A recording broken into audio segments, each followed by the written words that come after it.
ಕರ್ನಾಟಕದಲ್ಲಿ ಕಾಂಗ್ರೆಸ್ ಆಡಳಿತಕ್ಕೆ ಬಂದ ಮೇಲೆ ಮತ್ತೊಂದು ಬಾರಿ ಜಿಹಾದಿಗಳು ತಲೆ ಎತ್ತಾ ಇದ್ದಾರೆ. ಈ ರಾಜ್ಯದಲ್ಲಿ ಒಂದು ಸಂಶಯಗಳು ಮೂಡ್ತಾ ಇದೆ. ಆಡಳಿತದಲ್ಲಿ ಕಾಂಗ್ರೆಸ್ ಸರ್ಕಾರ ಇದೆಯೋ ಅಥವಾ ಜಿಹಾದಿ ಸರ್ಕಾರ ಇದೆಯೋ ಅನ್ನುವಂಥ ಸಂಶಯಗಳು ಕಾಡ್ತಾ ಇದ್ದಾವೆ. ಸಿದ್ದರಾಮಯ್ಯ ಮುಖ್ಯಮಂತ್ರಿ ಆದ್ಮೇಲೆ ಈ ರಾಜ್ಯದಲ್ಲಿ ಹಿಂದೂ ವಿರೋಧಿ ನೀತಿಗಳು ತಾಳಾಡ್ತಾ ಇದ್ದಾವೆ.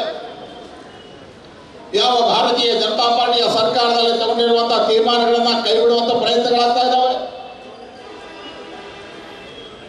ಅದ್ಯಾಕೆ?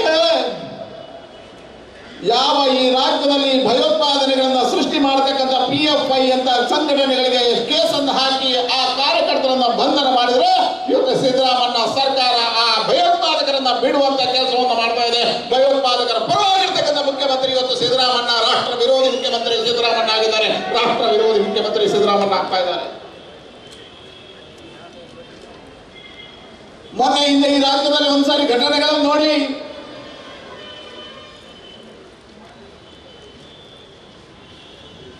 ಸರ್ವವನ್ನು ಪರಿತ್ಯಾಗ ಮಾಡಿರ್ತಕ್ಕಂತಹ ಮಹಾಮುನಿಗಳ ಹತ್ಯೆ ಆಗುತ್ತೆ. ಬೆಳಗಾವಿಯಲ್ಲಿ ಕೂಲಿ ನಾಯಿಗಾಗಿ ಬದುಕುವುದಕ್ಕೋಸ್ಕರ ಬಂದಿರತಕ್ಕಂಥ ಮಂಗಳೂರಿನಲ್ಲಿ ಒಬ್ಬ ದಾರಿಯಲ್ಲಿ ಕೂಲಿ ಕಾರ್ಮಿಕನ ಹತ್ಯೆ ಆಗುತ್ತೆ. ಕಳೆದ 2 ತಿಂಗಳಲ್ಲಿ 10 ಹತ್ಯೆಗಳು ಈ ರಾಜ್ಯದಲ್ಲಿ ನಡೆದಿದ್ದಾವೆ. ಹೇಳಿದ್ರೆ ಈ ರಾಜ್ಯದಲ್ಲಿ ಅರಾಜಕತೆ ಸೃಷ್ಟಿಯಾಗ್ತಾ ಇದೆ. ಕಾನೂನು ಸುವ್ಯವಸ್ಥೆಗಳನ್ನು ಕಾಪಾಡುವಲ್ಲಿ ಈ ಸರ್ಕಾರ ವಿಫಲ ಆಗ್ತಾ ಇದೆ. ಕೇವಲ ಮುಖ್ಯಮಂತ್ರಿ ವಿಫಲ ಅಲ್ಲ, ಈ ರಾಜ್ಯದ ಗೃಹ ಸಚಿವರು ಸಂಪೂರ್ಣವಾಗಿ ವಿಫಲ ಆಗಿದ್ದಾರೆ. ಹಾಗಾಗಿ ಉಡುಪಿಯಲ್ಲಿ ನಡೆದಿರತಕ್ಕಂಥ ದೊಡ್ಡದಾಗಿರ್ತಕ್ಕಂಥ ಘಟನೆ, ಉಡುಪಿ ಕಾಲೇಜಿನಲ್ಲಿ ನಡೆದಿರುವಂತಹ ಘಟನೆ ಸಣ್ಣ ಘಟನೆ ಅಲ್ಲ. ಇಲ್ಲಿರ್ತಕ್ಕಂಥವ್ರು ಹೆಚ್ಚಿನವರು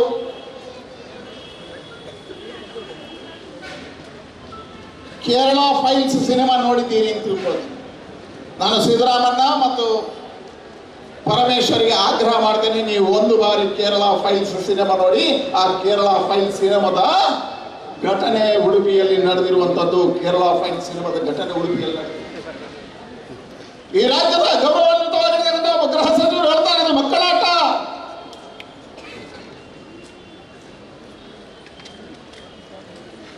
ಸ್ವಾಮಿ, ಆ ಕಾಲೇಜಿನ ವಿದ್ಯಾರ್ಥಿನಿಯರು ಹೇಳ್ತಾರೆ, ಇದು ಒಂದು ದಿನದ ಘಟನೆ ಅಲ್ಲ. ಕಳೆದ 6-7 ಬಾರಿ ಆ ಕಾಲೇಜಿನಲ್ಲಿ ಘಟನೆಗಳು ನಡೆದಿದ್ದಾವೆ.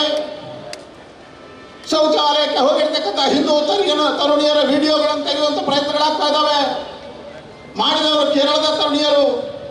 ಅದನ್ನ ಬೇರೆ ಮತಾಂಧ ವ್ಯಕ್ತಿಗಳಿಗೆ ಕಳಿಸಿರ್ತಕ್ಕಂಥದ್ದಕ್ಕೆ ಉದಾಹರಣೆಗಳಿದ್ದಾವೆ. ಆ ಘಟನೆಯನ್ನು ಹಿಡಿದು ಪೊಲೀಸರಿಗೆ ಕೊಟ್ಟರೆ ಆ ತನಿಖೆಯನ್ನು ಮುಚ್ಚಿ ಹಾಕುವಂತ ಪ್ರಯತ್ನ ಪೊಲೀಸ್ ಇಲಾಖೆಯಿಂದ ಆಗಿದೆ. ಇವತ್ತು ಪೊಲೀಸ್ ಇಲಾಖೆಯನ್ನ ಕೈಕಟ್ಟಿ ಹಾಕುವಂತ ಕೆಲಸವನ್ನ ಕಾಂಗ್ರೆಸ್ ಸರ್ಕಾರ ಮಾಡಿದೆ. ಇದೊಂದು ಷಡ್ಯಂತ್ರದ ಸರ್ಕಾರ, ನಿರ್ವೀರ್ಯ ಸರ್ಕಾರ. ನಾವು ಹೇಳ್ತೇವೆ, ನಮ್ಮ ತಾಕತ್ತು ನೋಡಿ. ನಮ್ಮ ಸರ್ಕಾರ ಇಲ್ಲಿದ್ದಾಗ NIA ತರಿಸಿದ್ದೀವಿ. 400 ಜನ PFI ಭಯೋತ್ಪಾದನೆಯ ತಂಡಗಳನ್ನ ಜೈಲಿಗೆ ಹಾಕುವಂತ ಕೆಲಸವನ್ನ ಭಾರತೀಯ ಜನತಾ ಪಾರ್ಟಿಯ ಸರ್ಕಾರ ಮಾಡಿದೆ. ಇದು ಮುಖ್ಯಮಂತ್ರಿಗಳ ಕೆಲಸ. ಹರ್ಷದ ಹತ್ಯೆ ಆಯಿತು. ಹರ್ಷದ ಹತ್ಯೆ ಆದಾಗ ಅವರನ್ನು ಬಂಧನ ಮಾಡತಕ್ಕಂಥ ಕೆಲಸಗಾರರಾಯಿತು. ಪ್ರವೀಣ್ ನೆಟ್ಟಾರ್ನ ಹತ್ಯೆ ಆಯಿತು. ಪ್ರವೀಣ್ ನೆಟ್ಟಾರ್ನ ಹತ್ಯೆ ಹಿಂದಿರ್ತಕ್ಕಂಥ ಎಲ್ಲ ಶಕ್ತಿಗಳನ್ನ ಜೈಲಿಗೆ ಹತ್ತುವಂತ ಕೆಲಸವನ್ನ ಭಾರತೀಯ ಜನತಾ ಪಾರ್ಟಿಯ ಸರ್ಕಾರ ಮಾಡಿದೆ. ಭಾರತೀಯ ಜನತಾ ಪಾರ್ಟಿಯ ಸರ್ಕಾರ ಮಾಡಿದೆ. ನೀವು ಈ ರಾಜ್ಯದಲ್ಲಿ ಇರ್ತಕ್ಕಂಥ ವಿದ್ಯಾರ್ಥಿನಿಯರ ಮಾನಹಾರ ಮಾಡತಕ್ಕಂಥ ಕೆಲಸಗಳು ನಡೆದಾಗ ಕೈಗಟ್ಟಿ ಕೂತ್ಕೊಳ್ತೀರಲ್ಲ, ಆಚಿಕೆ ಆಗ್ಬೇಕು ನಿಮಗೆ. ಇವತ್ತು ಈ ರಾಜ್ಯ ಸರ್ಕಾರ ದೇಶದ ರಾಜಕಾರಣವನ್ನು ಮಾಡ್ತಾ ಇದೆ. ಕಳೆದ ಬಾರಿ ಸಿದ್ದರಾಮಯ್ಯ ಮುಖ್ಯಮಂತ್ರಿ ಆಗಿದ್ದಾಗ 24 ಹಿಂದೂಗಳ ಹತ್ಯೆ ಆಯಿತು. ಮನೆಗಳಲ್ಲಿ ಇರತಕ್ಕಂಥ ಗೋಗಳ ಹತ್ಯೆಗಳು ನಡೀತು. ನಿರಂತರವಾಗಿರ್ತಕ್ಕಂಥ ಗೋಹಂತಕರ ಅಟ್ಟಹಾಸಗಳು ಜಾಸ್ತಿ ಆಯಿತು. ಆ ಕಾಲಘಟ್ಟದಲ್ಲಿ 2000 ಜನ PFIಯಲ್ಲಿ ಬಂಧನದಲ್ಲಿರ್ತಕ್ಕಂಥ ಆರೋಪಿಗಳನ್ನು ಬಿಡತಕ್ಕಂಥ ಕೆಲಸವನ್ನು ಸಿದ್ದರಾಮಯ್ಯ ಮಾಡಿದರು.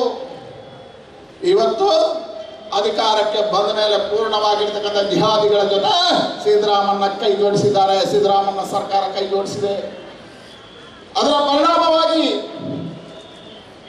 ಉಡುಪಿಯಲ್ಲಿ ಆಗಿರ್ತಕ್ಕಂಥ ಘಟನೆಯನ್ನು ಮುಚ್ಚಿ ಹಾಕುವಂತ ಪ್ರಯತ್ನಗಳಾಯಿತು. ಸ್ವಾಮಿ, ನಾವು ಏನು ಹೇಳ್ಕೊಂಡು ಬಂದಿದ್ದೀವೋ, ನಮ್ಮ ವಿರೋಧ ಪಕ್ಷ ಆಗಿರ್ತಕ್ಕಂಥ ಸಂದರ್ಭದಲ್ಲಿ ಗೋ ಹತ್ಯೆ ನಿಷೇಧ ಮಾಡ್ತೀವಿ. ನಮ್ಮ ಸರ್ಕಾರ ಗೋ ಹತ್ಯೆ ನಿಷೇಧ ಕಾನೂನು ತಂದಿದೆ. ಮತಾಂತರ ನಿಷೇಧ ಆಗಬೇಕು, ಈ ರಾಜ್ಯದ ಜನರ ಭಾವನೆ ಮತಾಂತರ ನಿಷೇಧ ಕಾಯ್ದೆಯನ್ನು ನಮ್ಮ ಸರ್ಕಾರ ತಂದಿತ್ತು. ಪಠ್ಯ ಪುಸ್ತಕದಲ್ಲಿ ರಾಷ್ಟ್ರ ಹೋರಾಟಗಾರರ ಸಾವರ್ಕರ್ ಅಂತ ಹೆಸರುಗಳನ್ನು ಹಾಕಿದ್ರೆ ಇವತ್ತು ದ್ವೇಷದ ರಾಜಕಾರಣವನ್ನು ಮಾಡ್ತಾ ಇದೆ. ಗೋಹತ್ಯೆ ನಿಷೇಧವನ್ನು ವಾಪಸ್ ತೆಗಿತೀವಿ ಹೇಳ್ತಾರೆ, ಮತಾಂತರ ನಿಷೇಧ ಕಾಯ್ದೆಯನ್ನು ವಾಪಸ್ ತೆಗಿತೀವಿ ಹೇಳ್ತಾರೆ. ಇವತ್ತು ಪಠ್ಯ ಪುಸ್ತಕದಲ್ಲಿ ಸಾವರ್ಕರ್ ಅಂತ ಹೋರಾಟಗಾರರ ಹೆಸರುಗಳನ್ನು ತೆಗಿತಾ ಇದ್ದಾರೆ. ಈ ಪಾರ್ಟಿ, ಈ ಕಾಂಗ್ರೆಸ್ ಇವತ್ತು ರಾಷ್ಟ್ರ ವಿರೋಧಿ ಕಾಂಗ್ರೆಸ್ ಆಗಿದೆ. ಸರ್ಕಾರ ರಾಷ್ಟ್ರ ವಿರೋಧಿ ಸರ್ಕಾರ ಆಗಿದೆ. ಇವತ್ತು ರಾಷ್ಟ್ರದ ಕಾರಣಕ್ಕೋಸ್ಕರ ಹೋರಾಟ ಮಾಡಿದವರನ್ನು ಜೈಲಿಗೆ ಹಾಕ್ತಾ ಇದ್ದೀರಿ. ನಮ್ಮ ಒಬ್ಬಳು ಯುವ ಕಾರ್ಯಕರ್ತೆ ಉಡುಪಿಯ ಘಟನೆಗೆ ಟ್ವೀಟ್ ಮಾಡ್ತಾಳೆ, ಇವತ್ತು ಸಿದ್ದರಾಮಣ್ಣ ಸರ್ಕಾರಕ್ಕೆ ಜಿಹಾದಿಗಳನ್ನ ಜೈಲಿಗೆ ಹಾಕುವ ತಾಕತ್ತಿಲ್ಲ. ಸಿದ್ದರಾಮಣ್ಣ ಸರ್ಕಾರಕ್ಕೆ ವಿಡಿಯೋ ಮಾಡಿದವರನ್ನ ಜೈಲಿಗೆ ಹಾಕುವಂತ ತಾಕತ್ತಿಲ್ಲ. ಸಿದ್ದರಾಮಣ್ಣ ಸರ್ಕಾರಕ್ಕೆ ಹತ್ಯೆ ಮಾಡಿದ ಹಂತಕರನ್ನ ಜೈಲಿಗೆ ಹಾಕುವ ತಾಕತ್ತಿಲ್ಲ. ಆದರೆ ಟ್ವೀಟ್ ಮಾಡಿರ್ತಕ್ಕಂಥ ರಾಷ್ಟ್ರಭಕ್ತಿಯನ್ನ ಜೈಲಿಗಟ್ಟುವಂತ ಸರ್ಕಾರ ಇದಾಗಿದೆ. ಅವಳನ್ನು ಜೈಲಿಗಟ್ತಾರೆ, ತಾಯಿಯನ್ನ ಜೈಲಿಗೆ ಹಾಕುವಂತ ಕೆಲಸವನ್ನು ಇವತ್ತು ಕಾಂಗ್ರೆಸ್ ಸರ್ಕಾರ ಮಾಡ್ತಾ ಇದೆ. ಹಾಗಾಗಿ ಪರಮೇಶ್ವರ್ ಅವರಿಗೆ ಇದು ಮಕ್ಕಳಾಟ ಅಲ್ಲ. ಈ ರಾಜ್ಯದಲ್ಲಿ ನಡೆದಿರ್ತಕ್ಕಂಥ ಘಟನೆಗಳನ್ನು ಸರಳಾಕರಣ ಮಾಡಿ ನಾವು ಇವತ್ತು ಆಗ್ರಹ ಮಾಡ್ತೀವಿ. ಇವತ್ತು ಇಡೀ ರಾಜ್ಯದಲ್ಲಿ ಜನರಲ್ಲಿ ಭಯ ಪ್ರಾರಂಭ ಆಗಿದೆ. ಮುಂದಿನ ದಿನಗಳ ನಡವಳಿಕೆಗಳನ್ನ ಭಯ ಪ್ರಾರಂಭ ಆಗಿದೆ. ಕಾಂಗ್ರೆಸ್ ಅಧಿಕಾರಕ್ಕೆ ಬಂದಾಗ ಈ ರಾಜ್ಯದಲ್ಲಿ ಮೆರವಣಿಗೆಗಳಾಯಿತು, ವಿಜಯೋತ್ಸವಗಳಾಯಿತು. ಬೆಳಗಾಂನಲ್ಲಿ ಆ ವಿಜಯೋತ್ಸವದಲ್ಲಿ ಬಂದ ಘೋಷಣೆ ಏನು? ಪಾಕಿಸ್ತಾನಕ್ಕೆ ಜಿಂದಾಬಾದ್ ಹಾಕಿದ್ರು, ಪಾಕಿಸ್ತಾನದ ಧ್ವಜ ಹಾರಿಸಿದ್ರು. ಉತ್ತರ ಕನ್ನಡದಲ್ಲಿ ಕಾಂಗ್ರೆಸ್ನ ಮೆರವಣಿಗೆ ಆಯಿತು. ಆ ಮೆರವಣಿಗೆಯಲ್ಲಿ ಪಾಕಿಸ್ತಾನ ಧ್ವಜ ಹಾರಿಸಿದ್ರು, ಪಾಕಿಸ್ತಾನಕ್ಕೆ ಜಿಂದಾಬಾದ್ ಹಾಕಿದ್ರು. ಆದರೆ ಇವತ್ತಿನವರೆಗೆ ಆ ರಾಷ್ಟ್ರ ವಿರೋಧಿಗಳನ್ನ ಬಂಧನ ಮಾಡತಕ್ಕಂಥ ತಾಕತ್ತು ಕಾಂಗ್ರೆಸ್ ಸರ್ಕಾರಕ್ಕಿಲ್ಲ, ಪರಮೇಶ್ವರಿಗಿಲ್ಲ, ಸಿದ್ದರಾಮಣ್ಣನಿಗಿಲ್ಲ. ನಾನು ಸಿದ್ದರಾಮಣ್ಣನಿಗೆ ಸವಾಲು ಹಾಕ್ತೇನೆ, ನಿಮಗೆ ತಾಕತ್ತಿದ್ರೆ ಆ ರಾಷ್ಟ್ರ ವಿರೋಧಿ ಘೋಷಣೆ ಹಾಕಿದವರನ್ನ ಜೈಲಿಗೆ ಹಾಕಿ. ಇಲ್ಲ ಅಂತ ನಮ್ಮ ಕಾಂಗ್ರೆಸ್ ಕಾರ್ಯಕರ್ತರದ್ದು ಒಪ್ಕೊಳ್ಳಿ, ಕಾಂಗ್ರೆಸ್ ಕಾರ್ಯಕರ್ತರದ್ದು ಒಪ್ಕೊಳ್ಳಿ.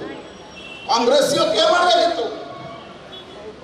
ರಾಷ್ಟ್ರ ವಿರೋಧಿಗಳಿಗೆ ಬೆಂಗಾವಲಾಗಿ ನಿಂತಿರ್ತಕ್ಕಂಥ ಕಾಂಗ್ರೆಸ್ ಇವತ್ತು ಇಂತಹ ಘಟನೆಗಳು ಜಾಸ್ತಿ ಆಗ್ತಾ ಇದ್ದಾವೆ.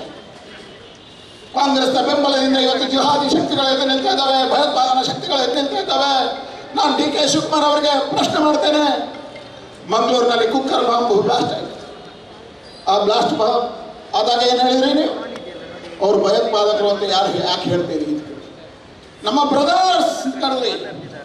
ಇವತ್ತು ಡಿ.ಕೆ. ಶಿವಕುಮಾರ್ ಅವ್ರಿಗೆ ಹೇಳ್ತೇನೆ, ಇವತ್ತು ನ್ಯಾಯಾಲಯ NIA ಹೇಳಿದೆ ಅವರು ಭಯೋತ್ಪಾದಕರು ಅಂತ. ಭಾರತೀಯ ಜನತಾ ಪಾರ್ಟಿ ಹೇಳಿದ್ದಲ್ಲ, ಭಾರತೀಯ ಜನತಾ ಸರ್ಕಾರ ಹೇಳಿದ್ದಲ್ಲ, ಇವತ್ತು ಅಧಿಕಾರಿಗಳು ಹೇಳಿದ್ದಾರೆ. ತನಿಖೆಯ ಫಲಿತಾಂಶ ಬಂದಿದೆ, ಅವರು ಭಯೋತ್ಪಾದಕರು. ಡಿ.ಕೆ. ಶಿವಕುಮಾರ್ ಅಲ್ಲಿ ಕೇಳ್ತೇನೆ, ನಿಮ್ಮ ಬ್ರದರ್ಸ್ ಭಯೋತ್ಪಾದಕರ? ಹಾಗಾಗಿ ಹೇಳಿದಾಗ ಇದನ್ನು ಗಂಭೀರವಾಗಿ ತಗೋಬೇಕು. ಉಡುಪಿಯ ಘಟನೆಯಿಂದ ಮಕ್ಕಳಾಟ ಅಂತ ತಗೋಬೇಡಿ. ಇವತ್ತು ಎಲ್ಲಿವರೆಗೆ ದ್ವೇಷದ ರಾಜಕಾರಣ? ಉಮಾನಾಥ್ ಕೋಟ್ಯಾನಿ ಈಗ ಒಂದು ಕಥೆ ಹೇಳಿ, ಅವ್ರ ಕ್ಷೇತ್ರದಲ್ಲಿ ಒಂದು ಪಂಚಾಯತ್ ಕಟ್ಟಡ ಇವತ್ತು ಉದ್ಘಾಟನೆ. ಆ ಪಂಚಾಯತ್ ಕಟ್ಟಡ ಉದ್ಘಾಟನೆಗೆ ಇಲ್ಲಿಯ ಜಿಲ್ಲಾ ಉಸ್ತುವಾರಿ ಸಚಿವರನ್ನು ಕರೆದಿದ್ದಾರೆ. ಪ್ರೋಟೋಕಾಲ್ ಪ್ರಕಾರ ಯಾರ್ಯಾರನ್ನು ಕರಿಬೇಕು ಎಲ್ಲರನ್ನು ಕರೆದಿದ್ದಾರೆ. ಆದರೆ ನಿನ್ನ ಪ್ರಿಯಾಂಕ್ ಖರ್ಗೆ ಫೋನ್ ಮಾಡಿ ಹೇಳ್ತಾರೆ, ಅದನ್ನು ಮಾಡುವಾಗ ನನ್ನ ಹೆಸರಿಲ್ಲ. ಸ್ವಾಮಿ, ಪ್ರೋಟೋಕಾಲಲ್ಲಿ ಡಿಸ್ಟ್ರಿಕ್ಟ್ ಮಿನಿಸ್ಟರ್ ಇದ್ರೆ ಸಾಕು. ಪ್ರೋಟೋಕಾಲ್ ಪ್ರಕಾರ ಏನೇನಿರಬೇಕು DC ಆಫೀಸಿಂದ ಕೊಟ್ಟಿರುವ, ನಿಮ್ಮ ಪ್ರೋಟೋಕಾಲ್ ಇಲಾಖೆ ಕೊಟ್ಟಿರುವಂಥದ್ದು. ಇವತ್ತು ಆ ಕಾರ್ಯಕ್ರಮವನ್ನು ರದ್ದು ಮಾಡಿದ್ದಾರೆ. ಮಾತ್ರ ಅಲ್ಲ, EO ಮತ್ತು PDO ಸಸ್ಪೆಂಡ್ ಮಾಡ್ತಾ ಇದ್ದಾರೆ.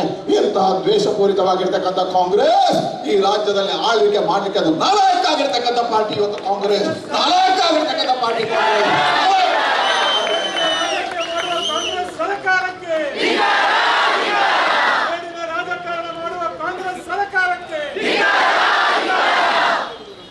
ಈ ಘಟನೆಯನ್ನು ನಾವು ಹೋರಾಟವನ್ನು ಮಾಡ್ತೀವಿ. ನಾನು ಉಮಾನಾಥ್ ಕೋಟ್ಯಾನಿ ಹೇಳ್ತೇವೆ, ನಮ್ಮ ಎಲ್ಲ ಶಾಸಕರು ನಿಮ್ಮ ಜೊತೆ ಇದ್ದಾರೆ. ನೀವು ಹೋಗಿ ಉದ್ಘಾಟನೆ ಮಾಡಿ ತಾಕತ್ತಿದ್ರೆ ನಿಮ್ಮನ್ನು ಸಸ್ಪೆಂಡ್ ಮಾಡಿ ನೋಡ್ತೀವಿ ನಾವು ಸರ್. ನಿಮ್ಮನ್ನು ಮುಟ್ಟಿ ನೋಡ್ತೇವೆ. ಯಾವ ಅಧಿಕಾರಿ ಬೇಡ, MLA ಹಕ್ಕಳು ಉದ್ಘಾಟನೆ ಮಾಡಿ. ಕಾಂಗ್ರೆಸ್ ಇಂತಹ ಹೀನ ರಾಜಕಾರಣವನ್ನು ಮಾಡ್ತಾ ಇದೆ. ಕಾಂಗ್ರೆಸ್ ಇಂತಹ ಹೀನ ರಾಜಕಾರಣ. ಒಂದು ಕಡೆಯಿಂದ ಹಿಂದೂ ಸಮಾಜವನ್ನು ಧಮನಿಸುವಂತ ನೀತಿ ಕಾಂಗ್ರೆಸ್ ಇತ್ತು. ಹಿಂದೂ ಸಮಾಜಕ್ಕೆ ಅಪಮಾನ ಮಾಡತಕ್ಕಂಥ ಕೆಲಸ ಈ ಕಾಂಗ್ರೆಸ್ ಇತ್ತು. ಹಿಂದೂ ಸಮಾಜದ ಶಕ್ತಿ ಕೇಂದ್ರಗಳನ್ನು ಮುಗಿಸುವಂತ ಪ್ರಯತ್ನ ಕಾಂಗ್ರೆಸ್ ಇತ್ತು. ಗೋ ಹಂತಕರಿಗೆ ಬೆಂಗಾವಲಾಗಿ ನಿಲ್ಲತಕ್ಕಂಥ ಮಾನಸಿಕತೆ ಕಾಂಗ್ರೆಸ್ ಇದ್ದು. ಹಾಗಾಗಿ ಹೇಳ್ತಾನೆ, ಈ ಹಿಂದೂ ವಿರೋಧಿ ನೀತಿಯನ್ನು ನಾವು ಸಹಿಸೋದಿಲ್ಲ. ಭಾರತೀಯ ಜನತಾ ಪಾರ್ಟಿ ಮತಕ್ಕೆ ಮಾತ್ರ ಇಲ್ಲ, ಹಿಂದೂ ಸಮಾಜದ ಸರ್ವಾಂಗೀಣ ರಕ್ಷಣೆ ನಮ್ಮ ಜವಾಬ್ದಾರಿ. ಹಿಂದೂ ಸಮಾಜ ರಕ್ಷಣೆಗೋಸ್ಕರ ನಾವು ಹೋರಾಡ್ತೀವಿ. ಹಿಂದೂ ಸಮಾಜ ಸಂರಕ್ಷಣೆ ಜವಾಬ್ದಾರಿ. ನಾವು ಸಹ ಪ್ರಜಾಪ್ರಭುತ್ವದ ಮೇಲೆ ನಂಬಿಕೆ ಇರಬೇಕು. ಈ ದೇಶದಲ್ಲಿ ಕೇಂದ್ರದಲ್ಲಿ ನಮ್ಮ ಸರ್ಕಾರ ಇದೆ. ಯೋಚನೆ ಮಾಡಿ ಸಿದ್ದರಾಮಯ್ಯನವರೇ, ನಮ್ಮ ಸರ್ಕಾರ ಇದ್ದಾಗ ಪದ್ಮಶ್ರೀ ಪ್ರಶಸ್ತಿ ಯಾರಿಗೆ ಕೊಟ್ಟಿದ್ದೀವಿ ಗೊತ್ತಾ? ರಾಷ್ಟ್ರಭಕ್ತ ಹಾಜಪ್ಪನಿಗೆ ಕೊಟ್ಟಿದ್ದೀವಿ. ರಾಷ್ಟ್ರಭಕ್ತ ಹಾಜಪ್ಪನಿಗೆ. ಹಾಗಾಗಿ ಹೇಳಿದೆ, ನಮ್ದು ಯಾವುದೋ ಒಂದು ಧರ್ಮದ ವಿರುದ್ಧ ಹೋರಾಟ ಅಲ್ಲ, ಯಾವುದೋ ಮತದ ವಿರುದ್ಧ ಹೋರಾಟ ಅಲ್ಲ. ಜಿಹಾದಿ ಮಾನಸಿಕತೆಯ ವಿರುದ್ಧ ಹೋರಾಟ, ಭಯೋತ್ಪಾದನೆ ವಿರುದ್ಧ ಹೋರಾಟ, ರಾಷ್ಟ್ರ ವಿರೋಧಿ ಶಕ್ತಿಗಳ ವಿರುದ್ಧ ಹೋರಾಟ. ಹಾಗಾಗಿ ನಮ್ದು ಪ್ರಶ್ನೆ ಇದೆ, ಸಿದ್ದರಾಮಯ್ಯನವರೇ, ನೀವು ರಾಷ್ಟ್ರ ವಿರೋಧಿಗಳ ಜೊತೆ ಇರ್ತೀರಾ, ರಾಷ್ಟ್ರ ಭಕ್ತರ ಜೊತೆ ಇರ್ತೀರಾ, ಭಯೋತ್ಪಾದಕರ ಜೊತೆ ಇರ್ತೀರಾ, ಭಯೋತ್ಪಾದಕರ ವಿರುದ್ಧ ಇರ್ತೀರಾ, ಜಿಹಾದಿ ಮಾನಸಿಕತೆಯ ಜೊತೆ ಇರ್ತೀರಾ, ಅಲ್ವಾ ಈ ಶಾಂತಿ ಸುವ್ಯವಸ್ಥಿತ ಸಮಾಜ ನಿರ್ಮಾಣಕ್ಕೆ ಪ್ರೇರಣೆ ಆಗ್ತೀರಾ ಅನ್ನುವಂಥ ಪ್ರಶ್ನೆಯನ್ನು ನಾವು ಮುಂದಿರ್ತೀವಿ. ಆದರೆ ಈ ರೀತಿಯ ಘಟನೆಗಳು ನಾವು ಸಹಿಸೋದಿಲ್ಲ. ಉಡುಪಿಯಲ್ಲಿ ಆಗಿರುವಂಥ ಘಟನೆಯನ್ನು ಸಂಪೂರ್ಣವಾಗಿರ್ತಕ್ಕಂಥ ತನಿಖೆ ಮಾಡಬೇಕು, ಪಾರದರ್ಶಕವಾಗಿರ್ತಕ್ಕಂಥ ತನಿಖೆ ಆಗಬೇಕು. ಯಾರು ಕೇಸ್ ಕೊಟ್ಟಿದ್ದಾರೆ ಅವ್ರ ಮೇಲೆ ಕೇಸ್ ಮಾಡೋದಲ್ಲ. ಈ ಸರ್ಕಾರ ಪ್ರಜಾಪ್ರಭುತ್ವದ ಆಧಾರದ ನಡೆದಿದ್ರೆ ಯಾರ್ಯಾರು ಈ ಘಟನೆ ಹಿಂದೆ ಇದ್ದಾರೆ ಅವರನ್ನು ಬಂಧಿಸಬೇಕು. ನಮ್ಗೆ ಗೊತ್ತಿದೆ, ಈ ಘಟನೆ ಕೇವಲ 3 ತರುಣಿಯರಿಂದಾಗಿಲ್ಲ. ಉಡುಪಿಯಲ್ಲಿ ನಡೆದಿರ್ತಕ್ಕಂಥ ಹಿಜಾಬ್ ಘಟನೆ ರಾಷ್ಟ್ರೀಯ ಚರ್ಚೆ ಆಗಿತ್ತು. ಈ ಘಟನೆ ಹಿಂದೆ PFIನ ಕೈವಾಡ ಇದೆ. ಈ ಘಟನೆ ಹಿಂದೆ ಕೇರಳದ ಜಿಹಾದಿ ಮಾನಸಿಕತೆಗಳಿದ್ದಾವೆ. ಈ ಘಟನೆ ಹಿಂದೆ ಯಾರ್ಯಾರಿದ್ದಾರ ಅವರೆಲ್ಲರ ಪೂರ್ಣವಾಗಿರ್ತಕ್ಕಂಥ ತನಿಖೆ ಮಾಡಿ ಬಹಿರಂಗಪಡಿಸಿ ಅಂತ ಹೇಳುವಂಥ ಆಗ್ರಹವನ್ನು ಮುಖ್ಯಮಂತ್ರಿಗಳ ಮುಖಾಂತರ ಮಾಡ್ತೇವೆ. ಹಾಗಾಗಿ ಪೂರ್ಣವಾಗಿರ್ತಕ್ಕಂಥ ತನಿಖೆಯವರೆಗೆ ಭಾರತೀಯ ಜನತಾ ಪಾರ್ಟಿ ವಿರಮಿಸುವುದಿಲ್ಲ.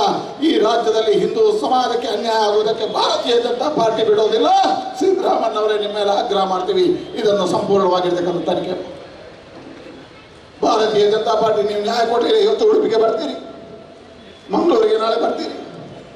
ನೀವು ಮಂಗಳೂರು ಉಡುಪಿ ವೀಕ್ಷಣೆ ಮಾಡಿದ್ರೆ ಸಾಲದು, ಈ ಘಟನೆಯ ಬಗ್ಗೆ ನ್ಯಾಯಾಂಗ ತನಿಖೆಗೆ ಕೊಡ್ತೇನೆ ಅನ್ನತಕ್ಕಂಥ ಮಾತನ್ನು ಹೇಳಬೇಕು. ಇದರ ಸಂಪೂರ್ಣವಾಗಿರ್ತಕ್ಕಂಥ ತನಿಖೆ ಆಗಬೇಕು. ಇದರ ಹಿಂದೆ ಇರ್ತಕ್ಕಂಥ ಎಲ್ಲ ಶಕ್ತಿಗಳನ್ನ ಕಟ್ಟಿ ಹಾಕುವಂಥ ಪ್ರಯತ್ನಗಳನ್ನು ಈ ಸರ್ಕಾರ ಮಾಡಬೇಕು ಅಂತ ಹೇಳಿ ಭಾರತೀಯ ಜನತಾ ಪಾರ್ಟಿ ಆಗ್ರಹಿಸಿದೆ.